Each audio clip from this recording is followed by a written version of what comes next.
कश्मीर घाटी में 5 दिनों के अंदर अंदर 7 लोगों की निर्मम हत्या आतंकवादी कर देते हैं। और जो बड़े बड़े दावे भारतीय जनता पार्टी ने किए थे कि 5 अगस्त के बाद आतंकवाद का सर कुचल दिया जाएगा कश्मीर में, वो दावे जो हैं वो खोखले नजर आने लगे हैं। इस पर बात करेंगे। मेरे साथ हैं भारतीय जनता पार्टी के स्पोक्स पर्सन एडवोकेट अभिनव शर्मा। अभिनव जी, 7 लोगों की हत्या 5 दिनों के अंदर अंदर, एक ही दिन में 3 इंसिडेंट्स, 3 अलग अलग जगहों पर 3 लोगों की हत्या कर देते हैं आतंकवादी। अगले दिन ऐसा लगा कि अब सिक्योरिटी जो है सिचुएशन वो टाइटन की जाएगी, लेकिन अगले दिन 2 और लोगों को स्कूल में घुसकर आतंकवादी जो हैं उनकी भी हत्या कर देते हैं। भारतीय जनता पार्टी तो कहती थी कि लॉ एंड ऑर्डर सिचुएशन को अब बिल्कुल ऐसा कर दिया जाएगा जम्मू कश्मीर यूनियन टेरिटरी में कि आतंकवाद की कमर टूट जाएगी। देखिए, 7 लोगों की हत्या आपने कहा, मैं कहूँगा 7 निर्मम लोगों की हत्या। यहाँ तक आपका कहना है कि 5 अगस्त 2019 के बाद जो लॉ एंड ऑर्डर में इम्प्रूवमेंट होगी नहीं, काफ़ी हद तक हुई है। ये देखिए, ऐसा होता है जब कोई फ्रस्ट्रेशन होती है ना, militants terrorist to terrorize somebody, terrorism activities में इनकलकेट करना। आप अगर 89 ऑनवर्ड्स देखें और पिछले 2 साल पहले तक, तो टेररिज्म या टेररिस्ट जो थे या टेररिस्ट ऑर्गेनाइजेशंस थी अक्रॉस द बॉर्डर जिनको सपोर्ट मिलती थी, उनका टारगेट कौन होता था? CRPF personal, BSF personal, army man, Jammu Kashmir के सब इंस्पेक्टर्स, कांस्टेबल्स, जो भी ड्यूटीज अपनी डिस्चार्ज करते थे लॉ एंड ऑर्डर को मेंटेन करने में। लेकिन आप देखें, पिछले साल 1.5 साल से जितनी भी टेररिस्ट ऑर्गेनाइजेशंस हैं, इनकी कमर टूटी हुई है और कोई हिम्मत नहीं कर रहा बीएसएफ, सीआरपीएफ या आर्मी के साथ कोई ऐसी एक्टिविटी करने के लिए, क्योंकि उनको पता है कि इंस्ट्रक्शंस पीछे से क्लियर हैं, ब्लैक एंड वाइट में, from top to bottom, lock stock and barrel, कि कोई भी डील नहीं बरतनी है टेररिस्ट के साथ। इसलिए इन्होंने अब अपना टारगेट जो है सिविलियंस को और सिलेक्टिव किलिंग्स पे जो है इन्होंने अपना टारगेट रखा हुआ है। Isn't that much worse though? क्योंकि पंचेस सरपंचेस को तो सिक्योरिटी दी जा सकती है, उन्हें होटल्स में जो है अकोमोडेशन दी भी गई है ताकि वो सेफ रहें। लेकिन जहाँ तक बात है आम आदमी की, जो एक मुलाजिम नौकरी करने के लिए कहीं जा रहा है, जहाँ तक बात है मक्खनलाल बिंद्रू की, आकाश मेहरा की, वो लोग जो सालों से कश्मीर घाटी में अपना बिजनेस कर रहे हैं, अगर वो अब निशाने पर हैं तो isn't the situation worse? देखिए, जैसे आपने बिंद्रू जी की बात कही, वो शुरू से ही कश्मीर में है। मिलिटेंसी जब पीक पे थी तभी वो कश्मीर में थे, अपना बिजनेस चला रहे थे, उनकी फैमिली वहाँ पे बिजनेस चला रही थी, वहाँ की सोसाइटी के लोग उनके एम्प्लॉइज थे। मैं आपसे ये बात कर रहा हूँ कि क्या पता था बिंद्रू जी को कि मेरे साथ ऐसा कभी होना है। ये बात तो सच है कि सिक्योरिटी प्रोवाइड करना गवर्नमेंट की रिस्पॉन्सिबिलिटी है, लेकिन हर एक आम आदमी को थोड़ी प्रोवाइड की जा सकती है। प्रैक्टिकल बात करनी चाहिए। जब तक सिक्योरिटी एजेंसीज के इनपुट्स नहीं आते कि किसी को सिक्योरिटी थ्रेट है, तब तक आप सिक्योरिटी ऐसे नहीं दे सकते। अब जो आपने बात कही, देखिए पंजाब में क्या हुआ था, जब पंजाब में मिलिटेंसी की कमर टूट गई थी तो वो भी ऐसे ही सिलेक्टिव किलिंग्स सिविलियंस की करते थे, सॉफ्ट टारगेट्स ढूंढते थे। अब जब मैं कल देख रहा था, जो एक बिहार से थे गोलगप्पे वाले, उनका भी संस्कार कल हुआ, ठीक, उसको टारगेट करके या उसकी हत्या करके मिलिटेंट्स क्या अचीव करना चाहते हैं।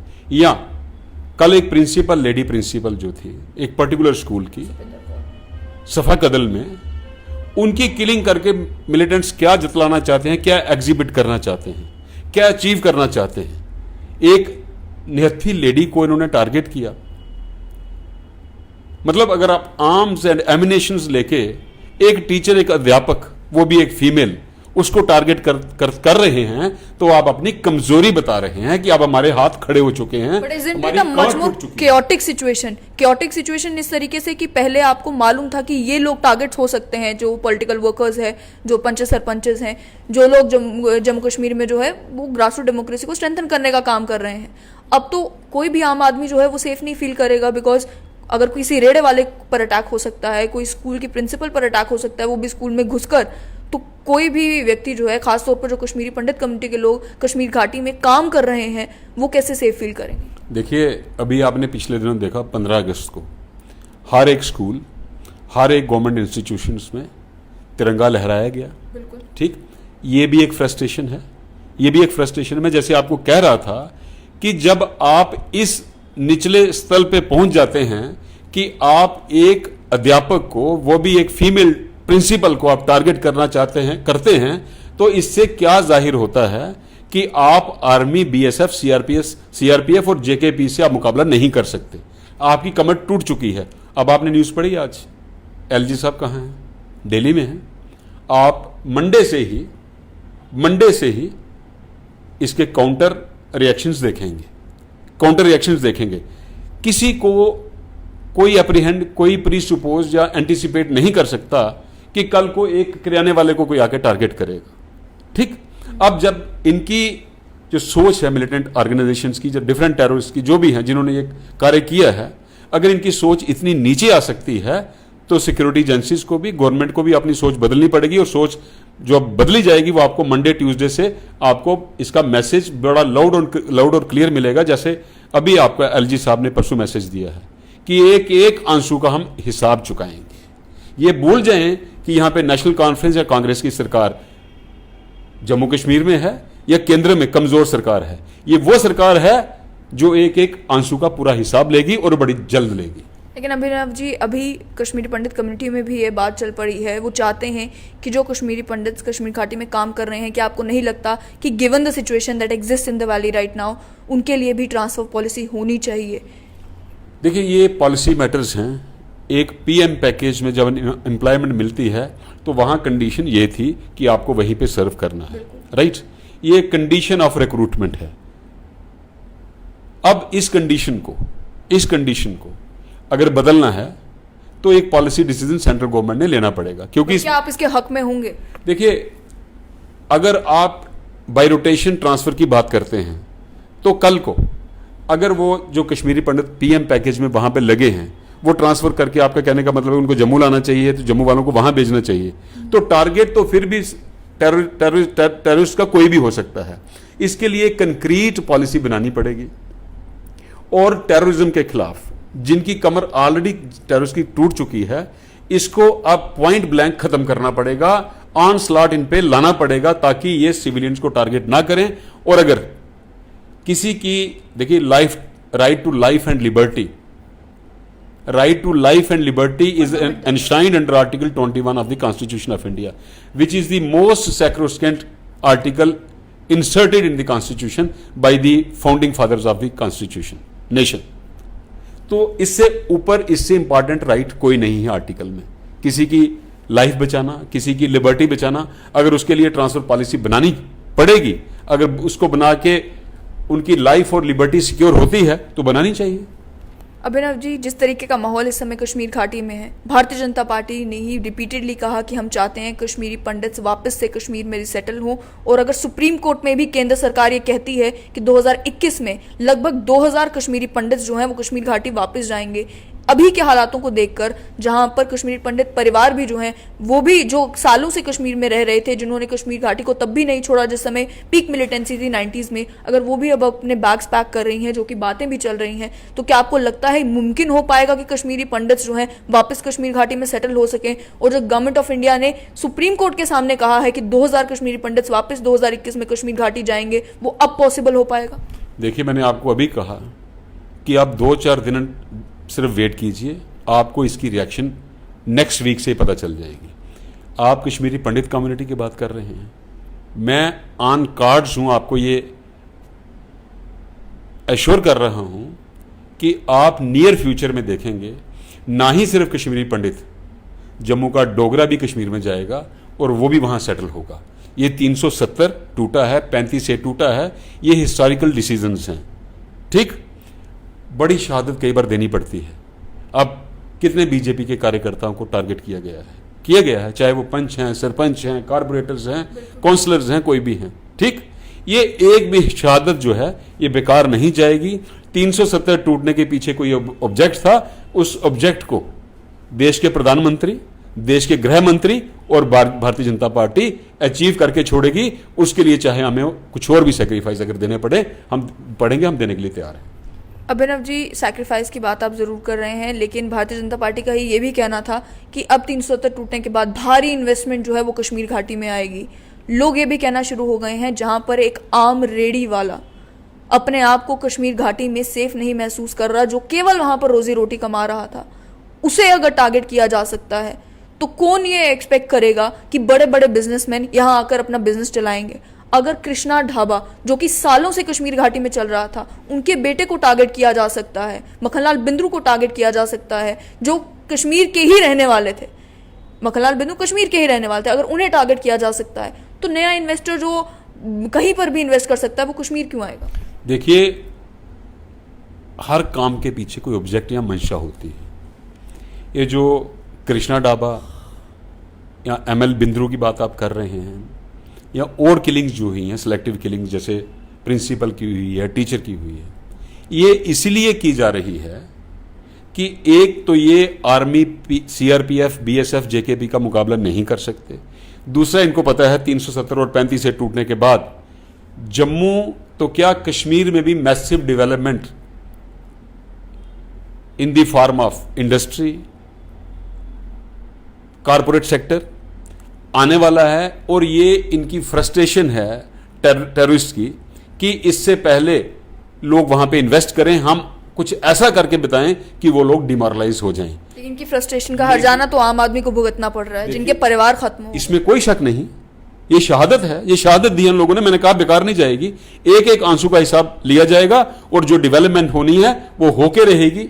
कश्मीर जो है, यहां अब पाकिस्तान की भाषा नहीं बोली जाएगी, यहां हिंदुस्तान की भाषा बोली जाएगी, यहां हिंदुस्तानियों को जगह मिलेगी, हर हिंदुस्तानी वहां रहेगा।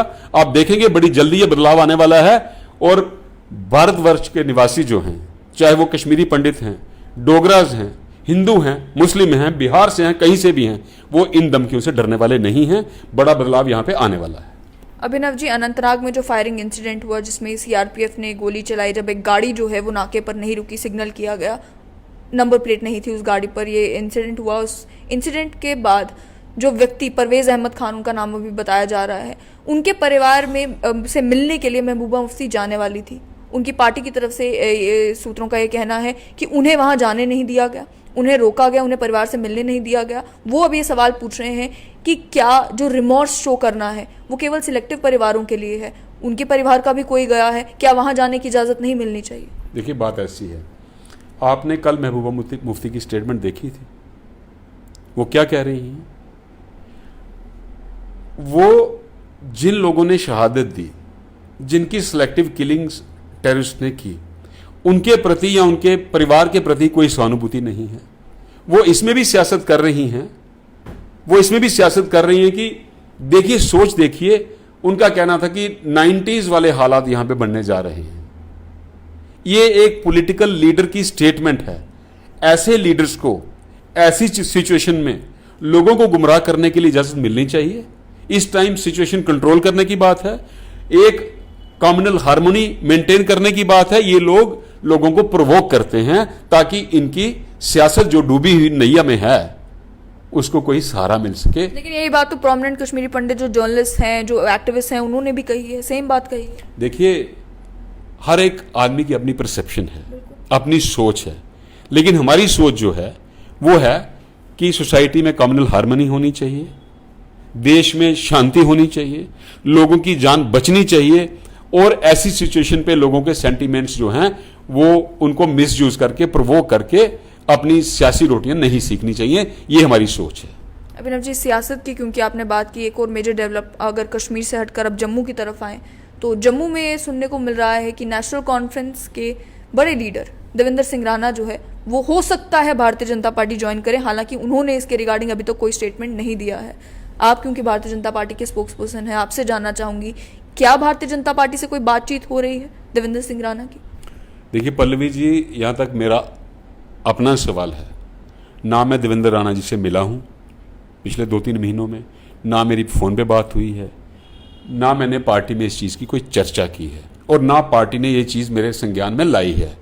ठीक, अभी देखो पॉलिटिक्स में बड़ा कुछ होता है। कुछ लोग फीलर्स फेंकते हैं कि इसकी रिएक्शन क्या होगी, इसकी काउंटर रिएक्शन क्या होगी, एक सियासी पार्टी इसमें क्या बयान देती है। देखिए अब आपने देखो, मैं भी मीडिया ऑब्जर्व करता हूँ बड़ा कीनली। आई एम ए कीन observer of few channels including TSL also. मैं भी 15 दिन से ये एक्टिविटीज वॉच कर रहा हूँ। देवेंद्र राणा जी की भी स्टेटमेंट सुन रहे हैं। उन्होंने भी अभी कोई इम्फेटिकली कोई बयान अपना विद सर्टेनिटी दिया नहीं, ठीक। लेकिन कुछ लोग जिनकी सियासत इस डिसीजन पे डिपेंडेंट है वो ज़्यादा इंटरेस्ट शो कर रहे हैं इसमें। कुछ लोग तो उनके घर भी चले गए, पता नहीं क्या कहने गए, क्या सजेस्ट करने गए। इसको पॉलिटिक्स बोलते हैं। और पॉलिटिक्स में जब तक कुछ फाइनली होता नहीं उस पर बयान देना बड़ा रिस्की होता है और वो बड़ा प्रीमेच्योर होता है।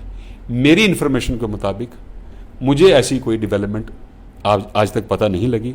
अगर पता लगेगी तो मैं पहला इंसान होऊंगा आपके साथ शेयर करूंगा। लेकिन अगर वो ज्वाइन करते हैं Bharatiya Janata party, will it be beneficial for your party या उसमें भी फिर फैक्शंस बन जाएंगे? देखिए ऐसा है, देखिए भारतीय जनता पार्टी, बीजेपी जिसको आप बोलते हैं, वो सिर्फ एक सियासी पार्टी नहीं है। सियासत में जरूर है लेकिन एक संगठन भी है। इसकी अपनी विचारधारा है, इसकी अपनी कार्यप्रणाली है। इसमें हर डिसीजन जो है वो एक पर्टिकुलर लेवल पे पावर्स डेलीगेट हुई हैं। ये डिसीजन जो हैं ये एक पर्टिकुलर कोर कमेटी लेगी। कोर कमेटी क्या इस पे संज्ञान लेगी, क्या इस पे चर्चा करती है, क्या प्रपोजल आता है, जब कोर कमेटी इस पे डिसीजन लेगी उसके बाद ये हमारे संज्ञान में आएगा तो हम पब्लिक डोमेन में इसको रखेंगे। But given his stature, do you think कि Bharatiya Janata party will not welcome him with open arms? देखिए, जब मैं आपको कहा भारतीय जनता पार्टी में एक कार्यप्रणाली है, एक पर्टिकुलर लेवल पे इसका डिसीजन होगा, राइट। उस डिसीजन मेकिंग प्रोसेस में का मैं पार्ट नहीं हूं। शायद मेरे से भी बड़े लीडर जो बीजेपी में हैं वो भी इस डिसीजन मेकिंग प्रोसेस का पार्ट नहीं है। तो इसलिए हमारे लेवल पे ये बात करना कि कर रहे हैं, नहीं कर रहे हैं, करेंगे कि नहीं करेंगे, ये हमारी डोमेन से, हमारी कॉम्पिटेंस से बाहर है। क्या कहने की कोशिश कर रहे हैं कि हो सकता है वो दिल्ली जाकर ज्वाइन कर ले, जम्मू कश्मीर भाजपा को पता ही ना हो? देखिए, जब भी वो दिल्ली जाएंगे और अगर दिल्ली वाले ऐसा फैसला, मैं भी जाता रहता हूं और बड़े लोग जाते हैं, ठीक। अगर वो दिल्ली जाते हैं, दिल्ली वाले कोई ऐसा फैसला करते हैं तो ये मैं आपको कह दूं, वो जम्मू की कोर कमेटी जो JNK की भाजपा है उसकी कोर कमेटी को साथ बिठा के कॉन्फिडेंस में लेके जो भी फैसला करेंगे वो भारतीय जनता पार्टी के हक में होगा। लेकिन अभी तक मेरी इंफॉर्मेशन के मुताबिक ऐसी कोई डेवलपमेंट मेरे नोटिस में नहीं आई। बहुत बहुत शुक्रिया।